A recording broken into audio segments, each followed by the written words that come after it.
जय हिंद। देखिए, आज हम देखेंगे सिकंदर भारत पे आक्रमण क्यों किया।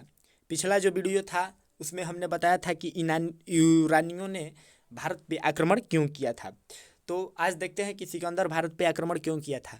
ये हर चीज़ हमें मालूम है कि जो सिकंदर था भारत पे कब आक्रमण किया था, किसको हराया था, किसको जीता था, ये सभी चीज़, और कब भारत से गया था। लेकिन सिकंदर वास्तव में भारत पे आता क्यों है और क्यों आक्रमण करता है, इसके बीच कोई ठोस कारण वाला बात हमें नहीं बताई गई है। तो आते हैं, देखते हैं उसी चीज़ को कि सिकंदर भारत पर आक्रमण क्यों किया था। तो उसका पहला कारण था कि विश्व आधिपत्य हेतु ईरानियों और यूनानियों के बीच संघर्ष हो रहा था। कभी ईरानी सोचते थे कि हम आगे जाएं, हम ज़्यादा क्षेत्र जीते, और यूनानी सोचते थे कि हम ज़्यादा क्षेत्र जीते। तो इन्हीं दोनों में मतलब संघर्ष चलता था कि कौन ज़्यादा कब्जा करेगा क्षेत्रों को और कौन ज़्यादा जीतता है, अर्थात कौन विश्व विजेता बनता है। उसके बाद दूसरा है कि भारत के अपार संपत्ति को देखकर बहुत ही ललचाया था।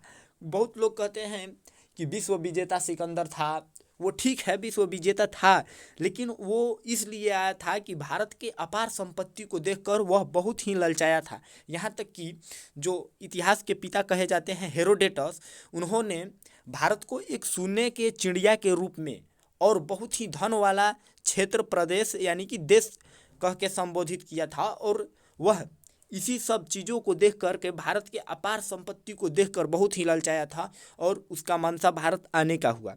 तीसरा था कि सिकंदर में भौगोलिक अन्वेषण और प्राकृतिक विज्ञान की प्रति तीव्र ललक थी, यानी कि वह भौगोलिक क्षेत्रों को देखता था कि कौन से क्षेत्र सुंदर हैं। और यहाँ भारत में पहले बहुत राजा महाराजा रहते थे और बहुत ही सुंदर सुंदर जो क्षेत्र थे उसके प्रति उसका ललक था, और कहीं ना कहीं वह जानता था कि भारत एकदम सुंदर देश है, इसके कारण भी यह भारत पे आक्रमण किया था।